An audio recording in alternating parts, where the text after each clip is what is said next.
มาดูพี่น้องสวัสดีสุขสุขสมสมสวัสดียามบ่ายพี่น้องจ้า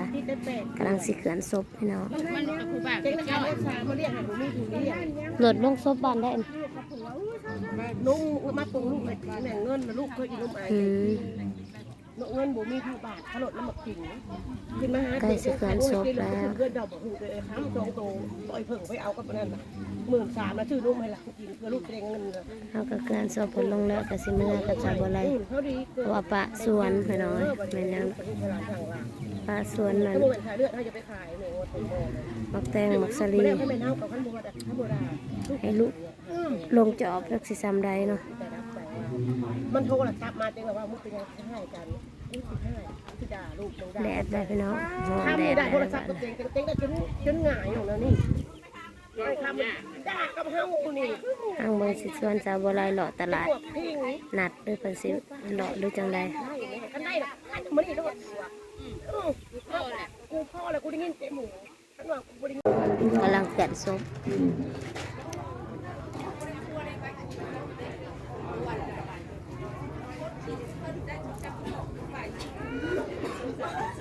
นั่นหัวตัวมาจะไม่ได้ไปหัวตัวตัวสบายไปขนมบ้านตัวจะสบายไปบางคนขี่จะแค่เพิ่มคนไม่ชอบกับไปนี่ไปหน้าเดียวไปหมดแล้วไปแล้วป้าคนละป้าคนเดียวไปไปเลยไปคนจะขี่ไปนั่นไม่ชี้ไหนไปไปนะไปน้ำเด็กน้อยกับเจ้าแน่ผู้ใหญ่นะบ่แล้วกับเจ้าบ่จัก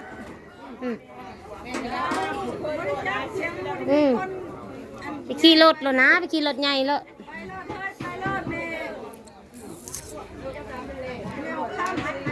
แม่ลูกแม่ร้านเนาะแม่แก้วแม่เกลือหลายคนหลายจับพี่น้องคนละไม่ละแม่แก้วเด้อลูกหลานเด้อแก้วเกลือลูกหลานเนาะกันโซไปภาษาได้นะพี่น้อง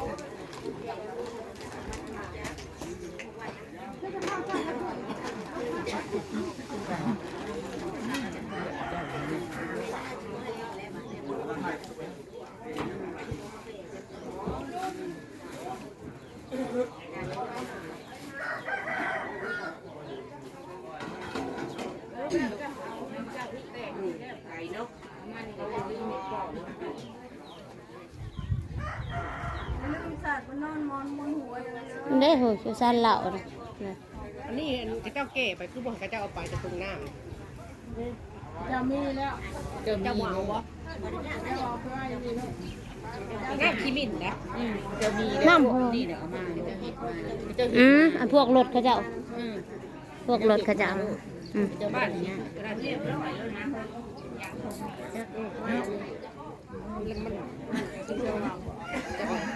บ่แม่น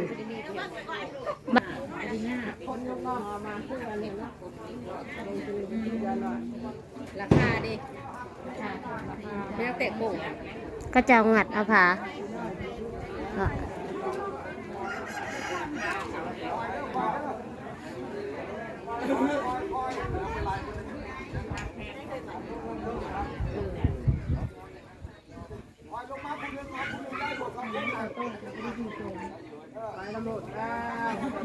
จัวนะจัวไปเบิดหรือบ่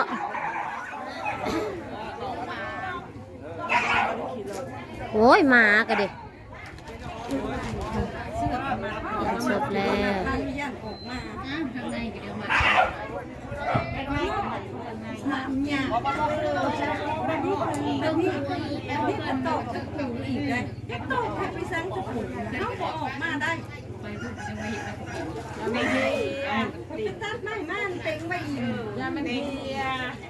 มีช้างสิอันนั้นเขาชอบอยู่ในไม้ก็มันก็หลุดปูแล้วพอมีเลยคือ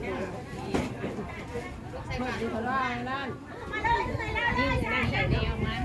อันไม่นั่นท่านโมมี่เป็นโต๊ะคลอแล้วเอามาเลี้ยวให้เสียบมีเสียบอีกแล้วที่เป็นบ้านมันนั่นจบแล้ว ไปแล้วให้ว่าย่านไปได้ย่านโต๊ะของไฟอันนี้นั่น รื่องชอบกระไส้เนี่ยจะได้ไม่ใช่ได้นะปิดก็ได้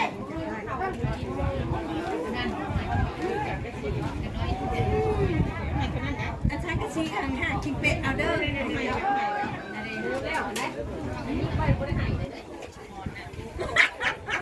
ยิบเต็มตู้ไว้นะพอได้เป็นไว้ให้ไว้แล้ว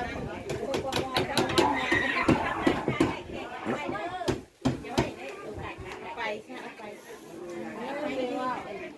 ม้วนขาดเลยเอามาเพื่อนเราไม่ใหญ่ขนาดนั้นเจ้าแม่เทวดาเพื่อนเอามาตัวเก่าตกน้องเลยพะโล้มาตกน้องเพื่อนดูข้าวไว้กันแม่ดิฉันก็เอาไปเด้อสิเที่ยงไปเด้อ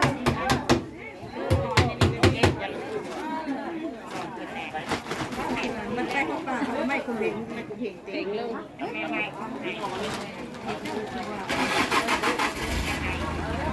มันทุ่งเสื้อผ้าชิ้นในแค่ใหม่ถ้าเรียนในคนเรียนในชุ่มเล่านี่ก็ซื้อได้ก็ให้คนถูกคนยากก็ซื้อได้อันนี้ไปถูกใครว่ามันใหม่ก็ไปอันบังไปบังหายเนาะมันใหม่นี่แหละเนาะคือชวันเลยเราไอ้ขึ้นจะวันสันผ้าเด้อไม่เท่าเด้อไปนั่งไข่ชวันเขาก็สิส่งคนนี่แหละเขาก็สิไปเนาะตลาดก็สิเมื่อกับสะบไลบาดมันไปภาษาผัดไก่เติบไปน้องเลยเพื่อสิแต่กลับมาเพื่อสิเมื่ออีกมันบ้านไกลไปนั่งคือไปนั่งห้องไม้พากันไปเลาะซื้อเครื่องตลาดก้อนสะบไลเป็นแบบมีแนวอยากซื้อไปจ้ะ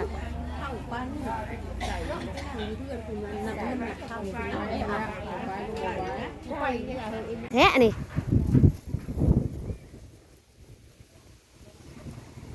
ลมโพแทะนี่ผักผักหนอกนาเขาจะกำลังมาเนาะมาเล่นนี่เด้เอาไว้มาส่งสการไม่ใหญ่แล้วกันกันมาแหวนเลยต้องจะได้จะอัน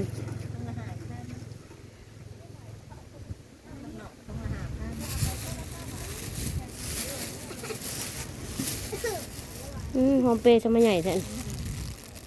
ป้าต้มข้าวเปียก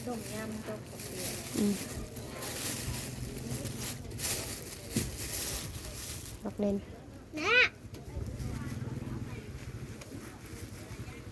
กระเจ้ากำลังทยอยมา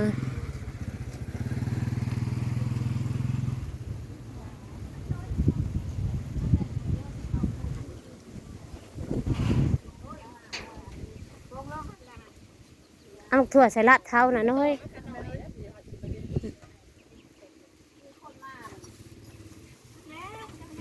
ถั่วใส่ละเท้าโค่นมันเป็นมัดโค่นมักถั่วเจ้าอีเมย์อีพออันนี้จังโค่นมักถั่วบอกเรา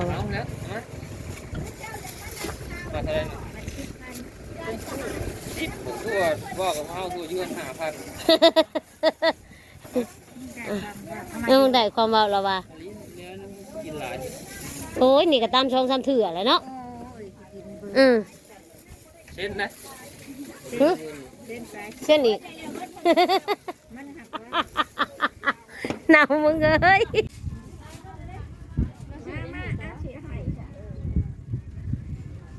มาเราอ่ะเราสิจ่ายนะมาเอาไหมเท่านี่จังจ่ายบอกบ้านนี่ต้นนั้นเราบอกเอาต้นนั้นใส่มันเบิดเลยมือ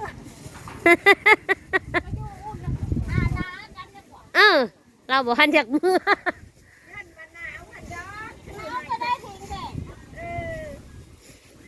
เราบอกหันจากมือกับคุมเราบ้าน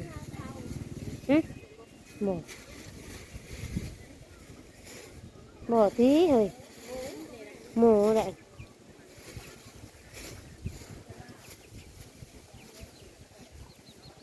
น้ำพักคือกระทงกองดำแพงแดงพอดีจำ นี่ตลาดนัดได้พี่น้องมาแวะตลาดนัด เขาเห็ดกินนะเขาคนสมัยกูมือนี่เขาบ่ใส่ได้นำผัดกิน อืม เขาอยากยุ่งกับเขาเป็นผู้เห็นแล้วเขาบ่ใส่เขาบ่อยาก ช่วง5,000 หมัก5,000 หมักจำแจ่วน้ำพักเนาะ ได้ก้อยคนละถ้วยก็ได้ก้อยคนละถ้วยกันถ้าเห็ดก็ได้เขาบ่กินเขา ตลาดนัดอันนี้สิเป็นตลาดนัดเรือพะยองตลาดนัดบ้านเรือพะยอง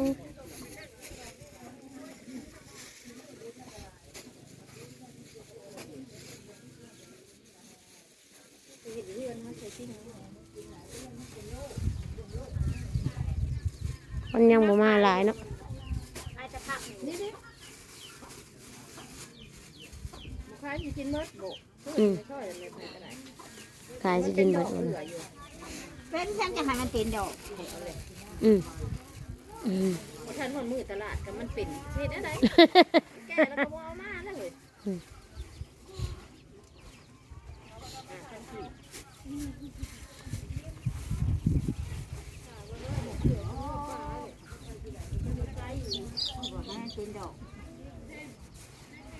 ก็ดอกเล็กขาดดอกแก้วถ้ามีแต่ใบหมูผัดบุซื้อได้ แม่น หมูก็ซื้อดอกมันแนวนี้เลย แนวมัน พวกแนวผักกาดดอก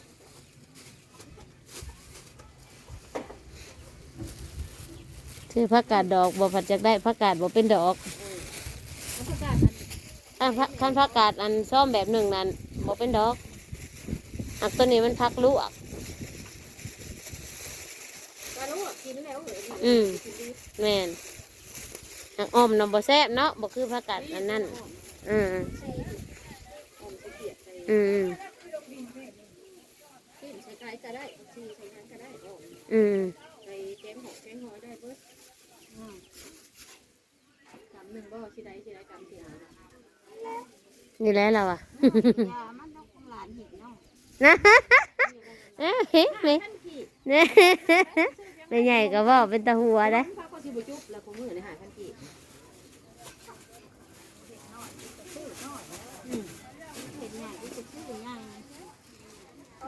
เห็น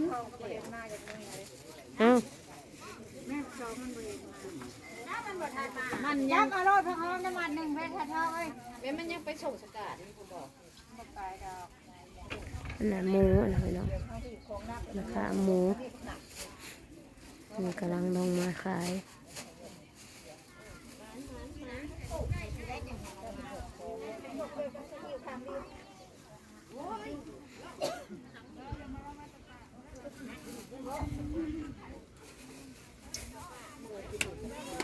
แขกยังมาบ่หลายเลยพี่น้องยังมาบ่หลายไม่ตาก็ได้เด่นบักพริกดิบกับบักถั่วโคตรหนึ่ง